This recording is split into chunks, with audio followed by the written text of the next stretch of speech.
¿Qué tal amigos? Les habla el Padre Rafael Chávez y les doy la bienvenida una vez más a su pequeño espacio de meditaciones, edición dominical. Estamos ya en el domingo 31 del tiempo ordinario, 5 de noviembre. En el nombre del Padre, del Hijo y del Espíritu Santo. Amén.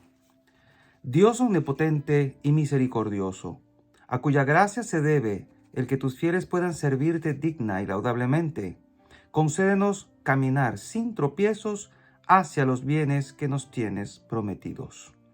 Por nuestro Señor Jesucristo, tu Hijo, que vive y reina contigo en la unidad del Espíritu Santo, y es Dios, por los siglos de los siglos. Amén.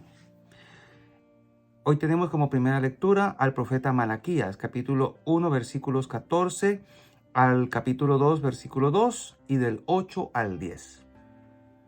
Yo soy el Rey soberano, dice el Señor de los ejércitos. Mi nombre es temible entre las naciones. Ahora les voy a dar a ustedes, sacerdotes, esta advertencia. Si no me escuchan y si no se proponen de corazón dar gloria a mi nombre, yo mandaré contra ustedes la maldición. Esto dice el Señor de los ejércitos. Ustedes se han apartado del camino, han hecho tropezar a muchos en la ley, han anulado la alianza que hice con la tribu sacerdotal de Leví. Por eso yo los hago despreciables y viles ante todo el pueblo, pues no han seguido mi camino y han aplicado la ley con parcialidad. ¿Acaso no tenemos todos un mismo Padre? ¿No nos ha creado un mismo Dios? ¿Por qué pues nos traicionamos entre hermanos, profanando así la alianza de nuestros padres? Palabra de Dios, te alabamos, Señor. Salmo 130. Señor, consérvame en tu paz. Señor, mi corazón no es ambicioso, ni mis ojos altaneros. Grandezas que superen mis alcances no pretendo. Señor, consérvame en tu paz. Estoy, Señor, por lo contrario, tranquilo y en silencio, como niño recién amamantado en los brazos maternos. Señor, consérvame en tu paz. Que igual en el Señor esperen los hijos de Israel ahora y siempre. Señor, consérvame en tu paz. La segunda lectura está tomada de la primera carta del apóstol San Pablo a los Tesalonicenses, capítulo 2, versículos del 7 al 9 y versículo 13. Hermanos, cuando estuvimos entre ustedes, los tratamos con la misma ternura con la que una madre estrecha en su regazo a sus pequeños. Tan grande es nuestro afecto por ustedes que hubiéramos querido entregarles no solamente el Evangelio de Dios, sino también nuestra propia vida, porque han llegado a sernos sumamente queridos. Sin duda, hermanos, ustedes se acuerdan de nuestros esfuerzos y fatigas, pues trabajando de día y de noche, a fin de no ser una carga para nadie, les hemos predicado el Evangelio de Dios. Ahora damos gracias a Dios continuamente, porque al recibir ustedes la palabra que les hemos predicado, la aceptaron no como palabra humana, sino como lo que realmente es, palabra de Dios que sigue actuando en ustedes, los creyentes. Palabra de Dios, te alabamos, Señor. Y el Evangelio de este domingo está tomado de Mateo, capítulo 23, versículos del 1 al 12. En aquel tiempo, Jesús dijo a las multitudes y a sus discípulos: en la cátedra de Moisés se han sentado los escribas y fariseos.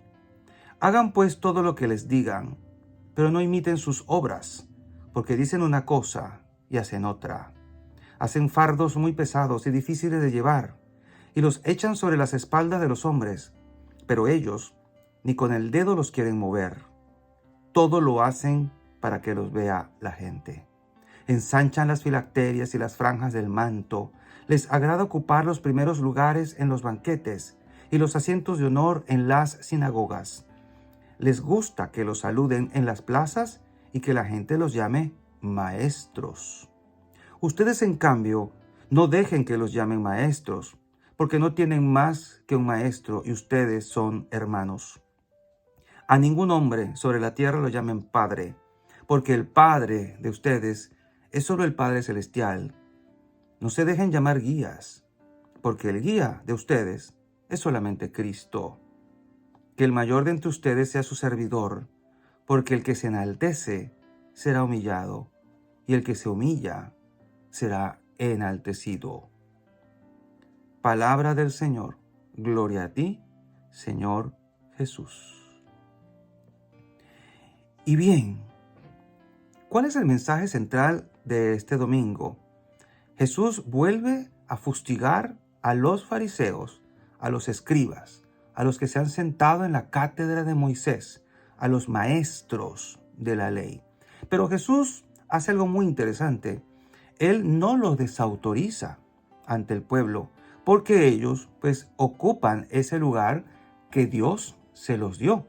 Sin embargo, el profeta Malaquías, en la primera lectura vimos que también, digamos que les mandó una reprensión muy fuerte a los sacerdotes en su tiempo porque se habían desviado del camino, porque no le estaban dando gloria a Dios y estaban desvirtuando todo lo que Dios había hecho con la tribu de Leví, que es la tribu sacerdotal. Entonces Jesús llega aquí y dice esto que debemos tomarlo muy en cuenta. No los desautoriza. En la cátedra de Moisés se han sentado los escribas y fariseos. ¿Cuál es la cátedra de Moisés? Es la silla. Una cátedra es una silla donde se ejerce una autoridad y desde donde se enseña. Así como en la iglesia, cuando usted llega y ve al padre sentado en una silla en un lugar particular, eso se llama sede. Y el obispo normalmente se sienta en una silla de esas, en un lugar, digamos, bastante vistoso en la iglesia, para ejercer su papel de maestro que enseña la fe a la feligresía. Entonces, ¿qué le dice el Señor? Hagan todo lo que les digan, porque son maestros de la ley y tenían que enseñar, eso les tocaba, les correspondía, pero no hagan lo que ellos hacen, porque dicen una cosa y hacen otra. Una vez más, Jesús nos recuerda que Él rechaza la hipocresía, ese divorcio que hay entre la fe y las obras, entre el decir y el hacer, y los critica fuertemente cuando dice que ellos solamente hacen las cosas para que los vea la gente. Incluso usar vestimentas extravagantemente vistosas para que no pasen desapercibidos. ¿Qué querían ellos? Pues, digamos, gozar de cierto estatus, algo que estaban haciendo muy mal, porque la manera como ellos estaban ejerciendo su servicio, entre comillas, servicio y ministerio, era para, como quien dice, sustentar una sociedad en donde las clases pues estaban divididas. Ellos estaban arriba, ejercían la autoridad y hacían que los demás, la gente del pueblo sencilla, tuviera que cumplir con todos los requisitos de la ley, pero ellos actuaban con parcialidad. O sea, unas cosas sí las toman en cuenta, otras cosas no. O como quien dice, ellos se dan licencia y permiso de hacer ciertas cosas que el pueblo no debe hacer. Jesús no está de acuerdo con esto y les dice claramente que no pueden ellos hacer mal uso de la autoridad que detentan, sino que si tienen un título, úsenlo bien. Y en este contexto es que nosotros tenemos que entender estas prohibiciones que Jesús hace sobre ciertos títulos que los seguimos usando hoy y que otras denominaciones religiosas cristianas no católicas utilizan incluso para atacarnos y para decir, ¿por qué llaman ustedes padre al cura? ¿Por qué llaman a ustedes maestros a los maestros? ¿Por qué le llaman guías a esos que les dan consejos espirituales? Es que el problema no está en el título, sino en lo que están haciendo con ese título. A veces en la parroquia, por poner un ejemplo, la gente hace cursos de teología, saca doctorados, licenciaturas y cuelgan ese diploma donde más se vea y les gusta que lo llamen licenciados. ¿Para qué? Para imponerse, para hacer que sus ideas pesen y para que la gente los respete más. Entonces, en nuestra parroquia no debería haber este tipo de actitudes y de cosas. Si tenemos un título, un doctorado, una licenciatura, bendito sea Dios, pero lo tienes para servir, porque quien más sabe, más puede servir a otros de muchas formas.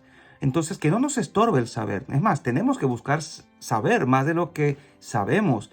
Nos conviene formarnos en la fe. Y a todo el que se forma, todo el que forma a las personas, es llamado maestro. ¿Usted cómo llama a su papá? ¿Papá o padre? Pablo también se hizo llamar padre en algún momento de su apostolado, de su vida, cuando expresaba que él había engendrado a personas para Cristo en el bautismo. Y la segunda carta, la segunda lectura que hemos hecho hoy, nos da una idea del sentimiento, de la sensibilidad que tenía Pablo con respecto a la gente. Porque dice, cuando estuvimos entre ustedes, los tratamos con la misma ternura con la que una madre estrecha en su regazo a sus pequeños. Parece mentira oír a Pablo hablando en estos términos de tanta cercanía, de tanta humildad, se puede decir. Quería estrecharlos como a un pequeño en el regazo de su madre. Eso es tener un corazón de padre maternal, un amor maternal en un corazón de padre. Por lo tanto, Pablo no hacía uso del haber sido llamado apóstol de los gentiles, de que Jesucristo se le haya aparecido para imponerse por la fuerza a una comunidad. Él se hacía pequeño con ellos y los amaba, repito, con amor no de padre solamente, sino hasta de madre. Entonces, ¿cuál es el problema aquí? Que tengamos un título para oprimir, para imponer ideas, para decir que somos más, para que nos respeten, entre comillas, respetan, pero el que se hace respetar de esa manera no goza del respeto de nadie, sino de la crítica y del desprecio, como dijo el Señor a través del profeta Malaquías de una manera bastante dura, cuando dice, yo los hago despreciables y viles ante todo el pueblo, porque no han seguido mi camino y han actuado con parcialidad. Además, recordemos, esto está dicho en un contexto específico. Si lo sacamos de contexto, vamos a parecernos a los evangélicos protestantes que hacen uso, digamos, indebido de la manera como interpretan ellos la escritura. Ellos hacen algo que se llama fundamentalismo. O sea, si está escrito así, hay que hacerlo así. Lo que a mí siempre me llama la atención es también esa falta de coherencia. Porque para unas cosas dicen que hay que hacerlo tal cual como está escrito en la Biblia, pero a otras las acomodan. La Biblia también dice, si tu ojo derecho te hace pecar, sácatelo, porque más te vale entrar tuerto al reino de los cielos y no ser echado completo a la gehenna de fuego. Si tu mano derecha te hace pecar, córtatela, porque más te vale entrar manco al reino de los cielos y no estar echado con las dos manos al fuego eterno. Pero yo no he visto a nadie, ni manco ni tuerto, de esos que se dicen llamar fundamentalistas. Sin embargo, cuando viene este texto y leemos este texto, hay muchos que lo sacan a relucir para criticarnos a nosotros. Pero recordemos esto, y es muy importante que lo tengamos en cuenta, que toda paternidad viene de Dios. Entonces, nuestra paternidad es relativa. Nos llaman padres porque ejercemos un cuidado de la gente como si fueran nuestros hijos espirituales. Pero estamos claros en que el Padre con mayúscula es Dios, el creador de todos. También nos llamamos maestros porque enseñamos la fe. Los catequistas son maestros, pero no ostentan ese nombre, ese título para imponerse. También con esto de guías. La gente con mucha frecuencia solicita la ayuda de algún guía espiritual para que le dé luces en el camino de la fe, no para hacer o manipular a la gente y hacer que la gente haga lo que ese guía quiere. Entonces el contexto es muy diferente. Pero tengamos claro eso, el problema no es el título o el nombre, el problema es cómo estamos ejerciendo nuestro servicio en la iglesia. Como dice San Agustín, con ustedes soy hermano, para ustedes soy obispo. Y la bendición de Dios Todopoderoso, Padre, Hijo y Espíritu Santo, descienda sobre cada uno de ustedes y les acompañe siempre. Y seguiremos en contacto, si Dios lo permite, a través de este canal. Chao, chao.